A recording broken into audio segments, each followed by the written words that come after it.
everyone and welcome back to my channel. Today we are going to be going over all of the books that I read in January. Honestly, January felt like it took an eternity to get through. I was thinking back through one of the books that I had read at the very beginning of the month and was like, wait, I don't think I ever remember talking about, like, how did I not do that? And then my brain clicked and went, you read that in January. We've only just now recently ended that month, and it was kind of crazy to me because it really did feel like we were in it for such a long time. So I don't know. I'm glad to be out of it. I'm glad to be in a shorter month and hopefully get out of this winter and the cold and the dark settling early. But anyway, so yeah, we're going to be going through all of the books that I read. I think we should start with the ones that I didn't get to for the month. These are like really big shame list books at this point because these are ones that have been on a TBR before last year, and I put them back on the TBR this year because I was like, I want to go into the rest of 2026 without these on my TBR finally. So the fact that there are books on here that I didn't get to, again, not great. Not great, but my ADD brain and the way that I read and sometimes mood read books, it was bound to happen. There was also just a lot on my list that I needed to get to. So the ones that I have physical copies of that I didn't get to is We Must Be Brave, Everyone Here is Lying, and Sleep Like Death. There is another one that I technically started during the month. I just didn't finish during January, so like I'm not including that on the list. Maybe I should, I don't know. And then I didn't get to Nightshade by Autumn Woods either. I just don't own the physical copy of that one yet. So those are the four that I didn't get to. Considering, again, how many were on this list, I feel pretty okay with it, but I really would like to get to these sometime, maybe in February still. We're just going to keep shuffling these through and see if we can get to them before the year ends. But now, getting into the books that I actually did finish. I'm gonna pull from the cart like we normally do. The first book is going to be The Principle of Moments, and this is going to be the introduction to our DNFs throughout the month. This is not the first book that I DNF for the month, but obviously the first one that we're going to be talking about. This is a sci-fi book. I got it in an Illumicrate box, and quite frankly, I really don't know how to explain the premise of this, so we're going to try to do our best. It's following a young girl set in, like, the future. She's living in outer space on a planet that is run by, I guess, some kind of alien creatures. They're not humans. They kind of lord over the humans that found their way to this planet. And somebody randomly comes to her and says that she is part of, like, this prophecy that she has to do. She has to get out. She has to go do something. But, like, the prophecy is super vague. There really is no explanation for what is going on. There's no setup for this world or this girl's backstory, anything like that. Then there's a second timeline that is in, like, Victorian England and follows a man there who can randomly time travel. It kind of makes it sound like he's one of the only people in the world that can do this, and I'm assuming at some point their stories converge. I never got to that point. I got 100 pages into this and still had just that flimsy idea of a concept for what the plot in this book was going to be, and I felt like it was just way too convoluted, too confusing. The writing in here was attempting to be elevated writing and it wasn't doing it very well, so I didn't like that. There were also just a lot of inconsistencies throughout the story as far as the way, like, years and time frames were supposed to work, that, like, if you thought about it, it contradicted each other as far as, like, maybe the female's age and stuff like that. And for the male character, at one point when he's in Victorian England, he's wearing, like, jeans and modern clothing to our time period, and nobody is even batting an eye. And I'm like, that just doesn't, it takes you out of it when you have those elements and nobody else is noticing them, but you as a reader know that this is not what it is supposed to be there. So I couldn't finish this. I really was not enjoying it, so we did end up DNFing that. The next book that I read was Legendary by Stephanie Garber. This is the second book in the Caraval series. I was really excited to finally try to work my way through the rest of this series.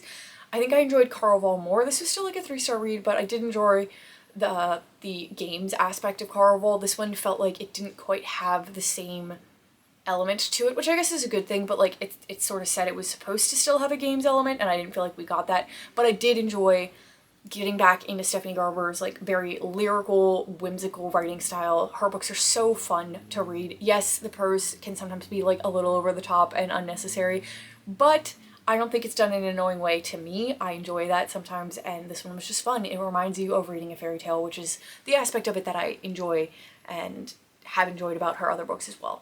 Next up, I finished Renegades by Marissa Meyer. This is very YA. I'm not going to say that it's not. but it was a really good time. This was still a 3-star read despite being geared towards a younger audience. In this world, the superheroes have won, the renegades have won. They kind of overthrew the anarchists that were superheroes, kind of running things and encouraging kind of just anarchy throughout the civilization. The main female character in here, she doesn't like the renegades. She has her own history with them and her own opinions for why they shouldn't be the ones in power, and she is trying to work a way to get them out of this powerful position they have. She decides to kind of topple the regime from within. I don't know if it really says that in the... Yeah, I'm not going to explain how she does that because it doesn't say on the premise and I don't want to give it away, but it's fun. I loved getting to see all of the different superpowers that are mentioned in here. Like one of the characters can, I don't want to give away like a main character and what he can do, so we're trying to find. Oh, like one of them is like a puppeteer and he can make people do certain things with their powers. Another one, like there's fire powers. There's some really out there ones that they're just fun. They're unique. It's interesting to think of how she came up with these ideas. And just the storyline, like I said, it's a good time. It's really YA, but it made me smile, it made me laugh. There were a couple cringy parts, but those made me laugh too. So I think I'm probably going to continue with the next book. The plot in this isn't anything super unexpected or crazy, but it was still enjoyable. Then I read the next book in the series for Throne of Glass, which is Heir of Fire. I haven't continued after this because I felt like by now I should be like captivated by this story, and I'm just still not. I've heard a bunch of people say Crown of Midnight is where they really got hooked and invested, so I'm hoping that's where it is. This one did introduce some new character POVs, which I was enjoying a lot, and I think I'm gonna enjoy those more if they continue in the next books, but obviously I can't speak too much to who they are, what their POV is, and everything like that because we are now like 3 books into the series, so it's really hard to talk about these, but this was still like a 3.5 star read. I was expecting more from all of the obsession that people have with this series. Next up, we have a very unexpected DNF, and that is The Lost Years by Marion Clark. I don't think I've ever DNF'd one of her books. I've rated some lowly, but I've never DNF'd it. The reason I did for this one is that like the main storyline follows the unexpected murder, well, I guess every murder is unexpected, but like the murder of a Bible scholar who was found shot to death in his study. So it opens with everybody kind of talking about this murder, going to the funeral, investigating all of this, and in the background is this affair that he was having with another woman that everybody seemed to know about, and everybody kind of excused because his wife has like early onset dementia or Alzheimer's, like one of those illnesses, and he found this new woman that he started seeing, and everybody's like, well, yeah, but I mean, his wife was struggling with this, so of course he found someone else.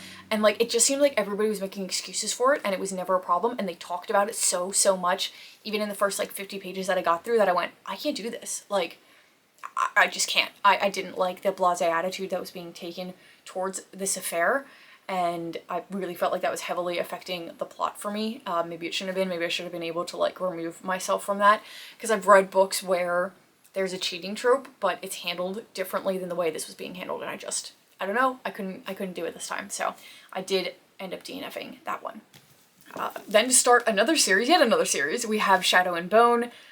This is the first book in a trilogy in the Grishaverse. I've been really excited to get to this because I really wanted to read the Six Crows duology. Everybody kind of says that one's the better one and that this series isn't as good. I don't know why. Like, I really enjoyed this book. I think this was like a 3.5 star read for me. It follows a young girl in this world where there are people without powers, and then there's the Grisha who have powers. So like a typical setup kind of for a fantasy where the powers are involved. But this one's kind of fun because it has, I think it's called the Rift. I can't remember. Oh, the Shadowfold, that's what it's called. Where it's like just this darkness that is separating certain parts of the land that it's really almost impossible for people to get through, and they're worried that this is going to eventually like overtake some of the world and stuff. There is a man named the Darkling who believes that Alina can summon a force capable of destroying it and reuniting their war-ravaged country, but only she can master her untamed gift. So she has all of this pressure on her to kind of try to fix everything with a gift that she had only just recently discovered she had. and there's also, of course, going to be an unseen enemy that is fighting against all of this that you figure out as the story goes on. Was I able to guess some of the plot in this? Yes, but I still feel like it didn't really take away from it. I did really end up enjoying it, and after the way this ended, I need to know what happens in the next 2 books, so I'm definitely going to be continuing with that series. Then I read Love Finds You in Folly Beach, South Carolina. I read a bunch of these books, I've definitely said this already, but I've read a bunch of these when I was in like middle school, high school, probably more high school, for my church library. They're all written by different authors, and they're just cute romances, cute, clean Christian romances set in different towns and cities across the United States. This one follows a woman who is like a biologist, a marine biologist, who agrees to help somebody write a book about sea turtles, and she goes to live in the coastal town in South Carolina where he is located and write this book with him. It's kind of like a Grumpy Sunshine storyline.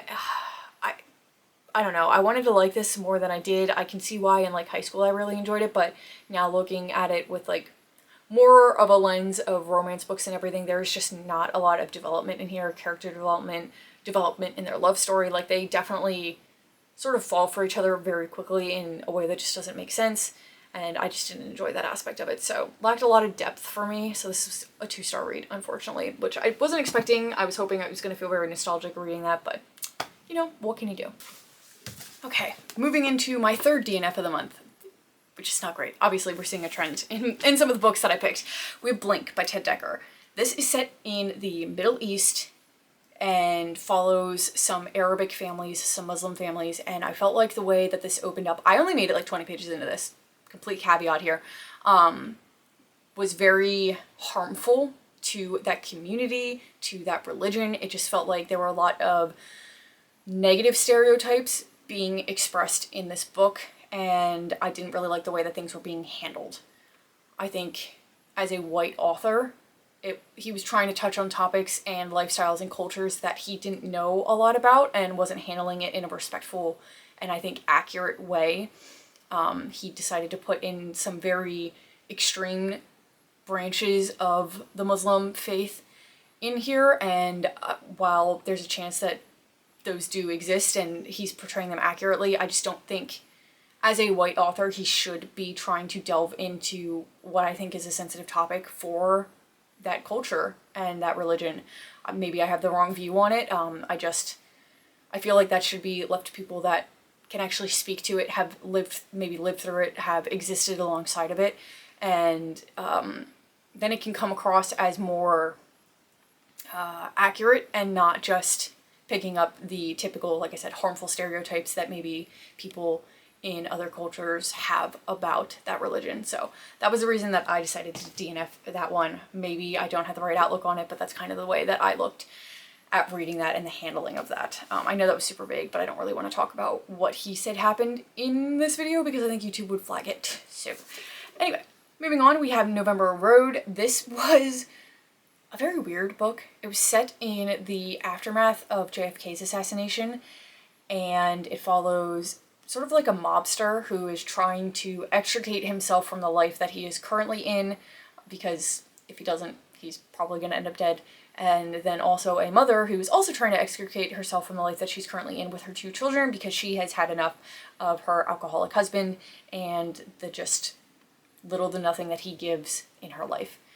These 2 end up crossing paths on their way to California, and it's just a weird set of circumstances that have brought them together. Their dynamic together was odd.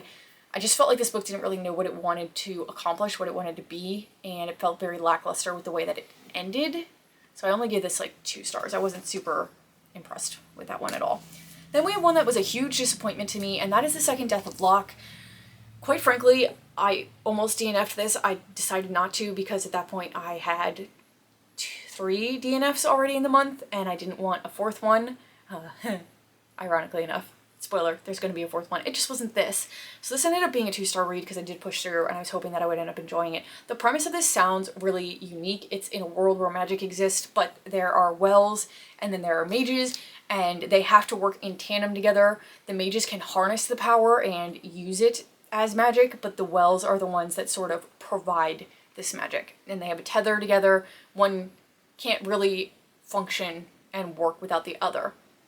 And in this world, there was an isle called Locke, and that was supposed to be like the source of all of this power. And I forget how long, 18 something, 16, 18 years prior, one of the colonies is not the right word, like one of the areas in this nation overthrew the Locke. They killed almost the entire family on it, and the isle protected itself by like sinking into the sea. And there's this rumor going around that there is still an heir to Locke that could bring it back and unlock all this power for everybody. And now everybody is in this war trying to figure out a way to gain control of this isle. Like, we sunk the entire thing and killed the family because everybody's power hungry and they want a way to control the isle and to control the magic. And it follows a mage and his knight slash well. It's a female knight. I thought that would be a really fun, unique way of looking at this. I just felt like everything was underdeveloped in here. The romance, I did not get their connection. She just felt very clingy to me, honestly. Like, she was just very obsessive over him, and you never really saw a good development of him coming to terms with the fact that he was in love with her and had feelings for her. That development just wasn't there. I didn't understand the way that like this world functioned as far as Locke goes. Like, I know I explained it well, but that is quite literally all that there is to it. There is nothing further for the world and the development of this world. And it's just like, just this pointless war that they're fighting where it's like, I can understand that everybody gets power hungry, but like, this really, the entire premise of it seems like cutting your nose off to spite your face, and that's just what it felt like. It just didn't make sense to me at all. Some of the writing in here was very cringy. I don't know what the phrasing was. It's in here a couple times where she'll do like an entire page and each paragraph opened up with, I think it's just, and then it would say the sentence, it's just, and that took you out of the story. Like, the writing style I didn't really appreciate either, so yeah, 2-star read for that one. Then getting into one of like my more nostalgic reads, I read the Tower Treasure and then the House on the Cliff. These are the first 2 books in the Hardy Boys series. This is a holdover from my childhood that I still had and hadn't read yet, so of course I wanted to actually read them. It was just fun. It felt good and wholesome to be reading these and kind of remember, like I said, my childhood reading through these books, so I did enjoy those. Then I read A Murder with Mirrors by Agatha Christie. This one confused me greatly. This was a 2-star read. Normally by the end of the Agatha Christie books, I can kind of understand the explanation that's given. That was not the case in this. I still really didn't get it. This is a Miss Marple story where an old friend of hers says that she's worried about another friend of theirs, and she begs Miss Marple to go live with her to solve this mystery of what's going on, even though she has really no actual idea that something is going wrong other than like a gut instinct. So Miss Marple goes to live with her, and weird things, shockingly enough, start happening while she's there, that she starts uncovering these mysteries. Somebody ends up dead. It's not who she thought it was going to be, and the explanation for how he ends up dead, that is what confused me a lot in this story. So yeah, only a 2-star read. Then I read Go Tell Him on the Mountain. This is my classic for the month. I did technically listen to the audiobook for this. This is set in 1935, and it follows an African-American family. The father is a pastor in a Pentecostal church, and like the initial opening of the story follows the young son and sort of his storyline, his struggle with his religion, with his race, hints about his sexual orientation, and then the story goes into more detail about the family members. The father when he was younger, leading up to him being a pastor, the mother, the aunt. I was really surprised about how many different family members this covers, but I felt like it had a lot of really important topics in here about what I had already said at a time when a lot of those things were very difficult to navigate. So I think it's a really good book, worth reading for sure. We'll get my last DNF out of the way. This is The Long Game by Elena Armas. This is like a grumpy sunshine romance where she was working with a famous soccer team, like a professional soccer team. She screws up, and her father, who owned the team, is like, you need to go and like get yourself sorted while we figure out the company. And so he sends her away to this really small town, doesn't tell her that she's going to be working with a youth soccer league with very young girls, and that she's also expected to work alongside the soccer coach, who really doesn't want her there. The way that these two meet was kind of convoluted, honestly. It was a very weird meet cute in air quotes, because I don't think it was cute at all. And then he was just so unnecessarily mean to her the entire time, like no basis for why he was mean to her. So I didn't appreciate that part of it. I didn't like the father figure in here. I didn't like the writing. It was just all super, super cringy, and I couldn't do it. So we DNF'd that one. Then the book that I opened the month with, like started the new year off with, is House Across the Lake. I think I technically started this in 2025, but didn't finish it until the new year officially hit. This is a thriller about a woman who lives along this lake in an area where there's like pretty much only a couple other cabins that are around. She starts developing a friendship with a woman that lives across the lake, and one day she thinks that she witnesses something weird going on at this friend's house when she's spying on it through some binoculars. So she's trying to sort of solve this weird thing that happens, and I don't want to explain any more than that because I think it would ruin things. I felt like this was very slow for like the first 80% of it, probably. The build up to the really suspenseful parts felt like it took a long time. I didn't really feel that invested in it, and then once we hit that last little bit, all of a sudden it like really picked up pace. I was really intrigued with where the storyline went. Some twists that I absolutely didn't see coming. I just didn't know we were going to take that direction with the storyline, and it was fun, but it just felt like it took a really long time to get there, so I didn't think that I could rate this higher than like a 3.5 star. I just was a little bit bored for a thriller, if I'm being honest. Then I read The Identicals by Ellen Hildebrand. These are just so much fun. It's fun reading a book that is set on Nantucket and gives all the beachy, summery vacation vibes, and this one was no exception, even though the topics in here were a little bit sad. This follows two twin sisters who kind of lived most of their life separate. Their parents divorced, and each one took one of the sisters with them, and that was where they permanently lived. In the summers, they would spend time with each other growing up, but that was about it. Like, they primarily stayed with their assigned parent. It gave very much like Parent Trap vibes. The father passes away. They end up meeting each other again at his funeral, and through just a weird set of circumstances, they decide that they're kind of going to just swap lives. So they change places, and they're trying to run away sort of from the problems that they had on their own respective islands. One lived in Nantucket and the other lived in Martha's Vineyard. And it's just hilarious watching these two interact, because it's very much like, why are we still holding on to this grudge? Why are we being this way? And then I remember this is like a sibling dynamic, and this is realistic to how sibling dynamics can go, because it's so easy to hate the person that you're supposed to love the easiest, but you still love them deep down, even though you can't let go of things. And it's just that whole dynamic I felt like was expressed really well, and I enjoyed seeing the way that their storyline unfolded, and they kind of worked through some of their problems. So this was just a cute, good time.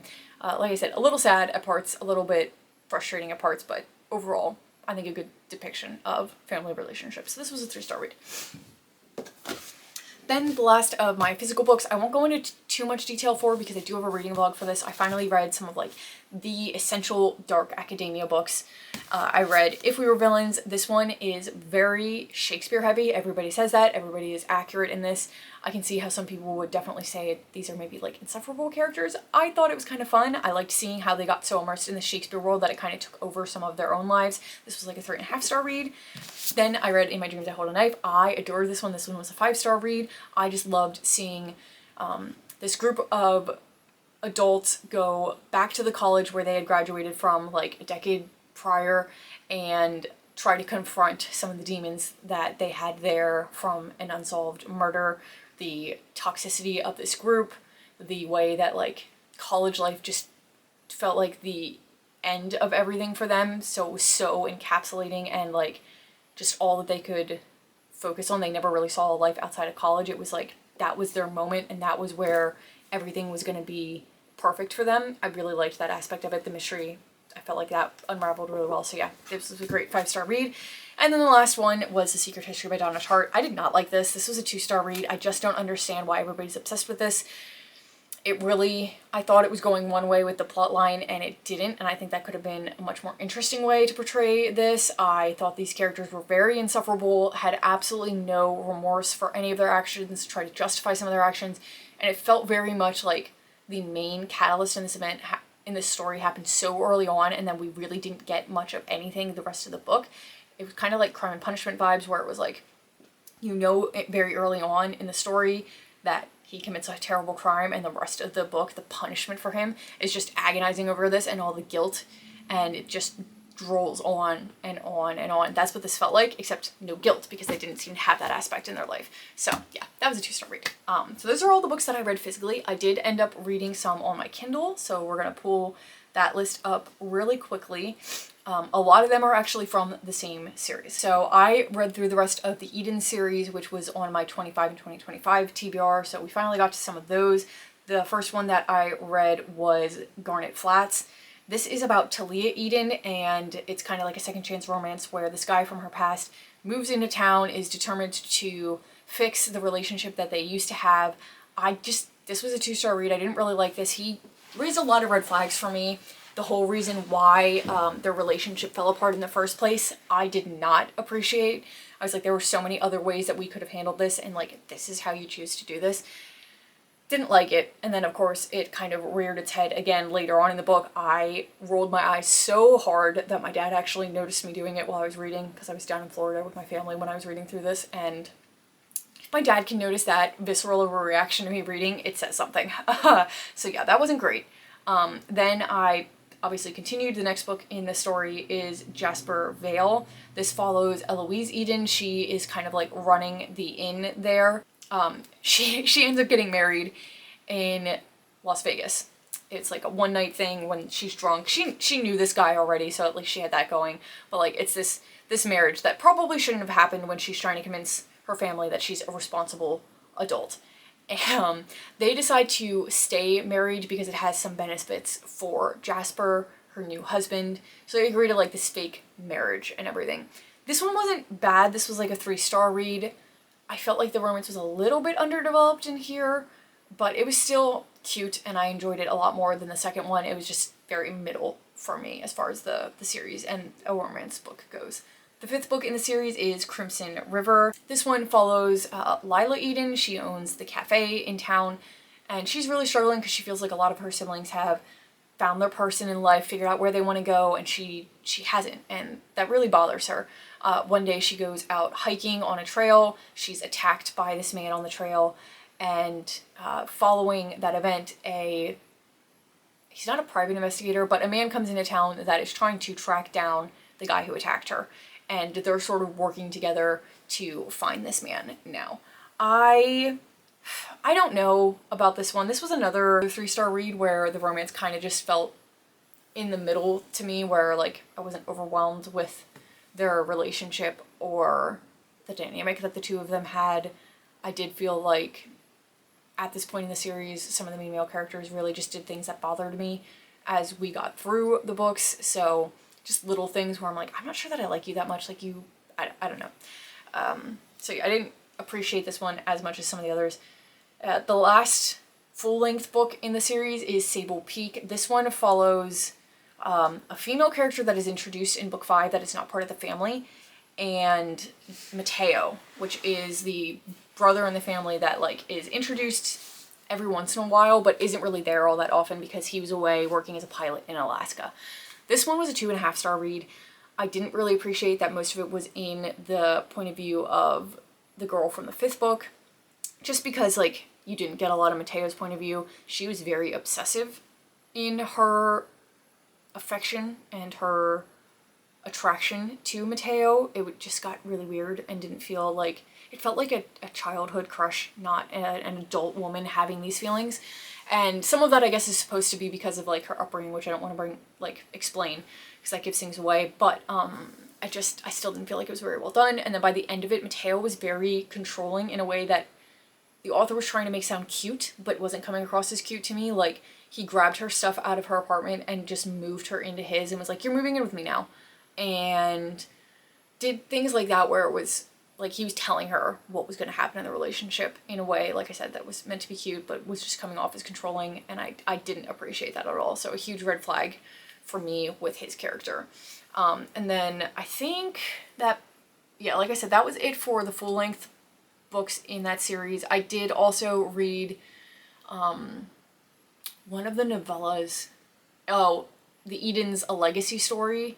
I didn't count this towards my reading goal at all because it's only like 60-something pages. I just wanted to actually read all the novellas. I read the Christmas novella back in December, so I figured why not. This one follows the parents in the Eden family and sort of shows their story of how they got together. They're on this camping trip where they are sharing a cabin and it's like a forced proximity and everything. It was cute up until the very end where he said some stuff that was very icky to me, and another red flag, like controlling situation that I just didn't appreciate. So yeah. The only other book that I don't own a physical copy of is Holly, which is like a Christmas novella set in the Belladonna world, and this one was just cute. It was fun. I enjoyed it. Gave some festive vibes, which I liked, and it was fun being back in that universe. So those are all the books that I read in January. Not a great reading month as far as quality goes, but I at least got a lot of books off my physical TBR, so I'm pretty happy with that. So yeah, without further ado, I think I'm going to end this video because I feel like I've been talking for a long time. If you made it this far, thank you so much, and hopefully I'll see you in another one very soon. Bye!